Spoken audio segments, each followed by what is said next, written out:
नमस्कार. संदेश यूट्यूब चॅनलवरती आपल्या सर्वांचं मनापासून स्वागत करण्यात येत आहे.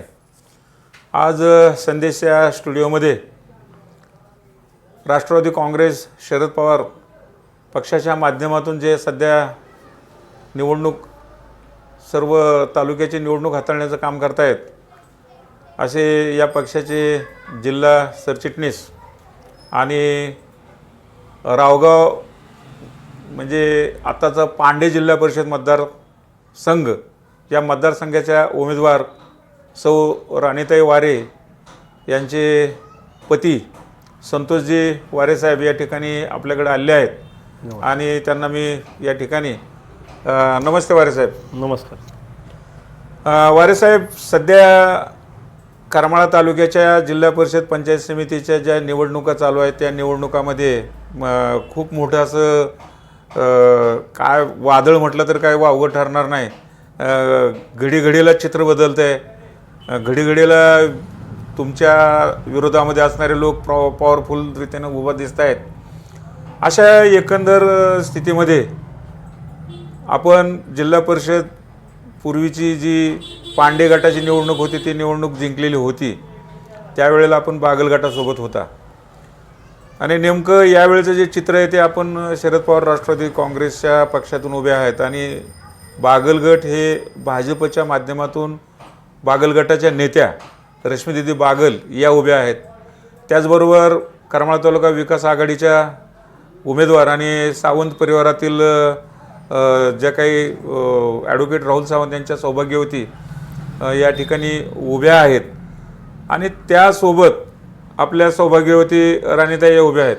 तर कशी लढत देत आहात तुम्ही? ही लढत तसं पाहायला गेलं तर ही निवडणूक पूर्णपणे पांडे जिल्हा परिषद गटातील जनतेने हातात घेतलेली निवडणूक आहे.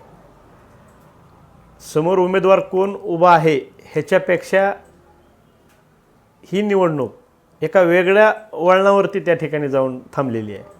त्याच्या पाठीमागचं कारण असं आहे की जे तालुक्यातील विधानसभेचे उमेदवार आहेत हे सगळे एकत्रित येऊन या ठिकाणी या गटामध्ये त्या प्रकारची रणनीती या गटामध्ये सध्या सुरू आहे. तर मला असं वाटतं की जे आज जनतेने ही निवडणूक हातात घेतली त्याच्यामागचं कारण असं आहे की ज्यावेळेस आम्ही गावागावामध्ये जातो आहे त्यावेळेस तिथं एक सर्वसामान्य कार्यकर्ता आणि कुठंतरी एक वेगळं राजकारण करमाळा तालुक्याच्या पटलावरती त्या ठिकाणी सर्वसामान्य जनतेला दिसून येतं आहे. ह्या सगळ्या घडामोडीमध्ये त्या ठिकाणी मी आज खूप असं मोठं जनतेच्या विश्वासावरती त्या ठिकाणी मी धाडस करतो आहे. आता तुम्ही धाडस करत आहात, तुमचं काम पण मला म्हणजे व्यक्तिशः माहीत आहे. कोविडच्या कालावधीमध्ये आपण कोविड सेंटर उभा केलं होतं.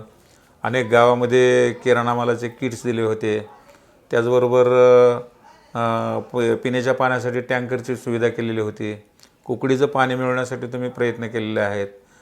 मध्यंतरी सीना नदीला महापूर आला होता त्यामध्ये पण आपण कार्यरत आहात. हे सर्व आहे, परंतु तुमची जी लढत आहे तर ती लढत इतकी साधी सोपी आणि सरळ नाही.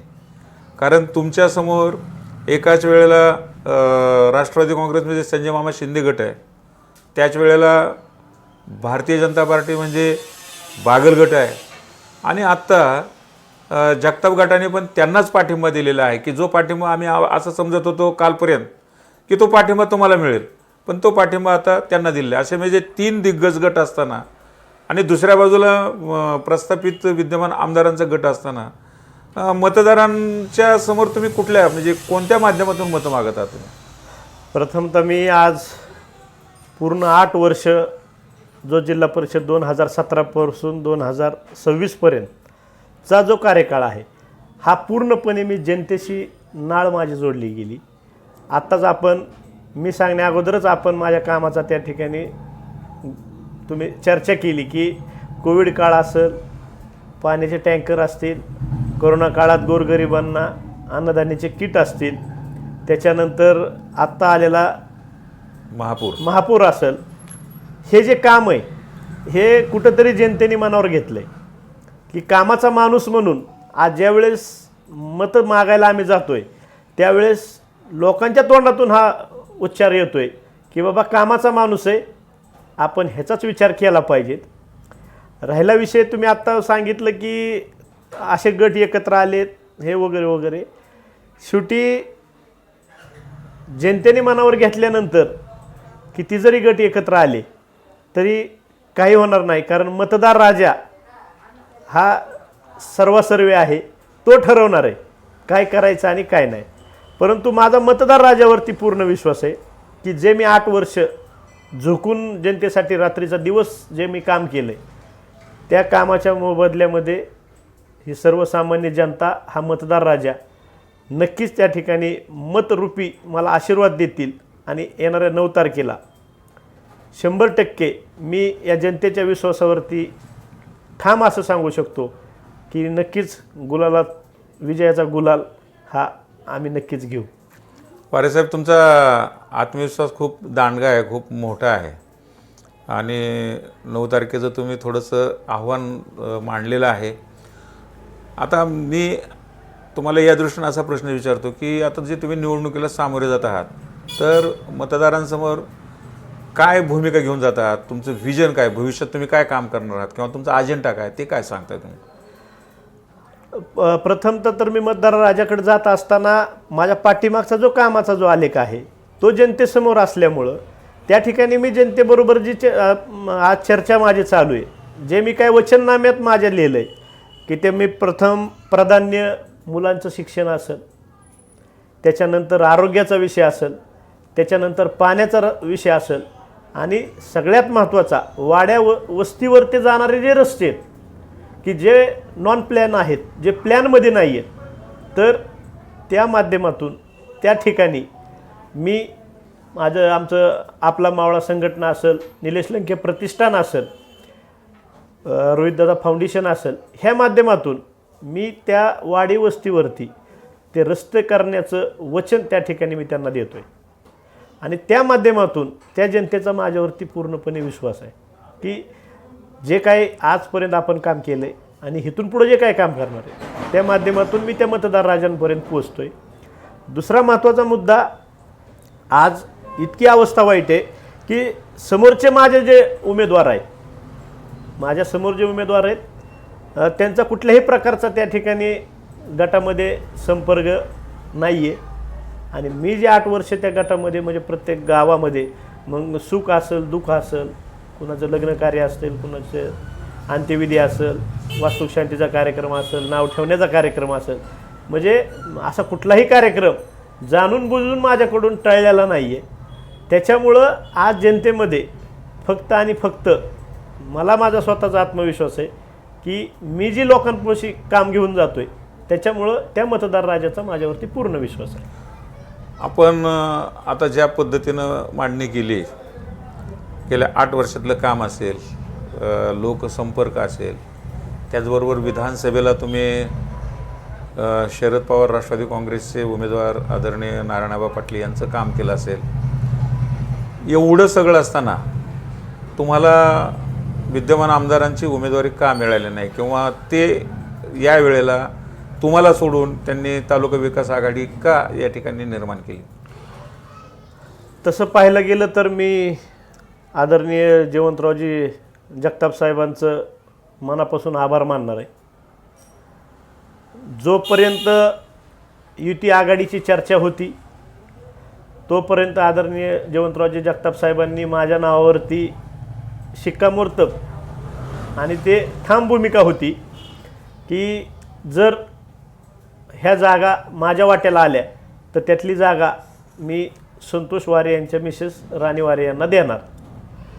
त्याच्यानंतर ज्या काही वरच्या लेवलला घडामोडी झाल्या, मग ते महाविकास आघाडी असेल, पक्ष बाजूला ठेवून लढण्याचा जो विचार असेल, मला असं वाटतं की करमाळा तालुक्याचे आमदार आदरणीय नारायणआबा पाटील साहेब असतील, मी त्यांच्याबरोबर प्रामाणिक त्या ठिकाणी पक्षाचं काम केलं, विधानसभेलाही त्यांच्याबरोबर मी प्रामाणिक काम केलं.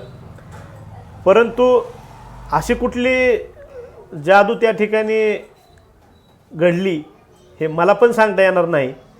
परंतु मला असं वाटतं की आदरणीय नारायणआबांची काहीतरी त्या ठिकाणी अडचण असू शकते त्या अडचणी खातीर त्या ठिकाणी मला डावलण्यात आलं आणि समोर उमेदवाराला त्या ठिकाणी उमेदवारी देण्यात आली.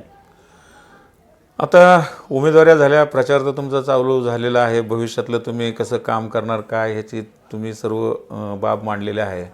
पण मला आता एक असा महत्त्वाचा प्रश्न विचारायचा आहे की तुमचा मतदारावरती विश्वास असला तरी शेवटच्या टप्प्यामध्ये किंबहुना शेवटच्या दिवशी आणि मतदानाच्या दिवशी दोन गोष्टी महत्त्वाच्या ठरतात.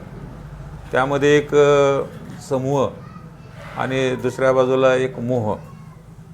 समूह कशासाठी तर मतदान करताना एक दबावाचं मतदान होऊ शकतं त्यासाठी समूह, आणि मोह कशासाठी तर मतदारांच्या मनामध्ये जो मोह असतो तो रात्रीच्याला पुरा केला जातो, लक्ष्मी दर्शन.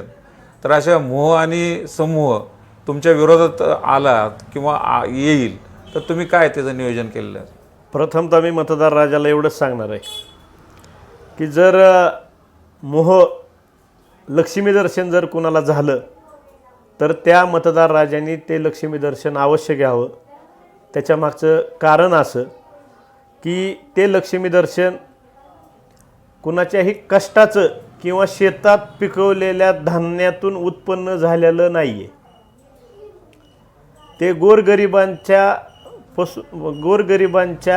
कष्टातून जी माया कमवली जाते आणि शासनाकडं कुठल्या नाही कुठल्या माध्यमातून जाती. मला म्हणजे म्हणण्याचा उद्देश असा आहे की शासन गोरगरिबाचं घेतं आणि दुसऱ्या हाताने तेच निवडणुकीच्या पुढं नेण्याचा प्रयत्न करतं.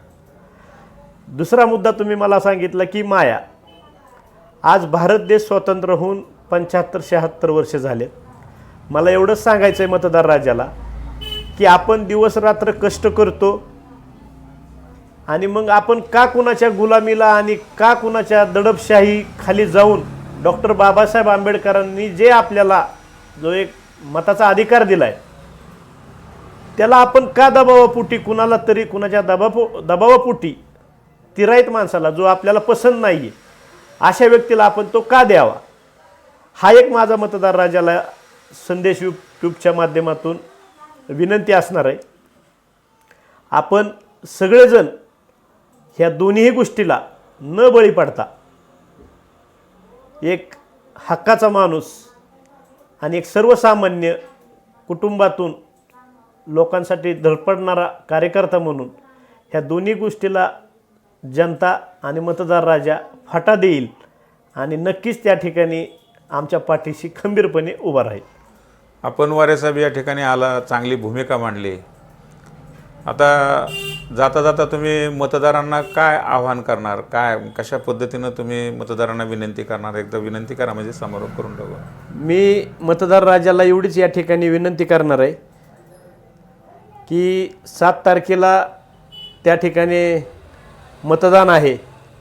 देशाचे नेते आदरणीय शरदचंद्रजी पवार, त्याचबरोबर नुकतंच ज्यांचं निधन झालं ते या राज्याचे कणखर नेते, एक विकासमत चेहरा आदरणीय अजितदादा, सुप्रियाताई सुळे, जयंतजी पाटील साहेब असतील, खासदार धैर्यशील मोहिते पाटील साहेब असतील, तसेच आमचे ज्येष्ठ बंधू आणि अहिल्यानगरचे खासदार आदरणीय निलेशजी लंके साहेब असतील, तसेच आदरणीय रोहितदादा पवार साहेब असतील, या संपूर्ण जिल्ह्यातले राष्ट्रवादीचे सर्व ज्येष्ठ मंडळी असतील, या सगळ्यांच्या विश्वासावरती त्या ठिकाणी मी माझा उमेदवार अर्ज राणी संतोष वारे ह्या जिल्हा परिषदला आहेत, तसंच दीपाली कांबळे ह्या रायगाव पंचायत समिती गणाला आहेत आणि पांडे पंचायत समिती गणाला शिवाजी जाधव हा त्या ठिकाणी उमेदवार आहे.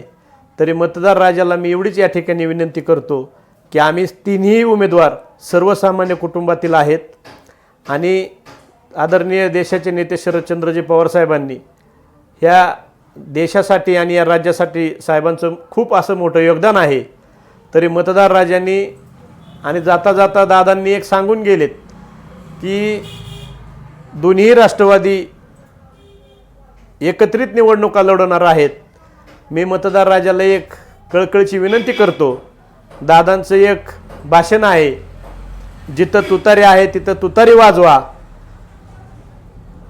जिथं घड्याळ आहे तिथं घड्याळ वाजवा, असं दादांचा जो संदेश आहे, मतदार राजाला हात जोडून विनंती करतो की तीच दादांना या ठिकाणी भावपूर्ण अशी श्रद्धांजली असेल. आपण सगळेजण येणाऱ्या 7 तारखेला तुतारी या चिन्हासमोरील बटन दाबून पांडे जिल्हा परिषद गटातील 3 उमेदवारांना बहुसंख्य मतांनी विजयी करताल, एवढंच या ठिकाणी मी अपेक्षा व्यक्त करतो. वारेसाहेब, आपण आला, बोलला, मतदारांची भूमिका मांडली, मतदारांना अपील केलं. मनापासून धन्यवाद. नमस्कार. नमस्ते.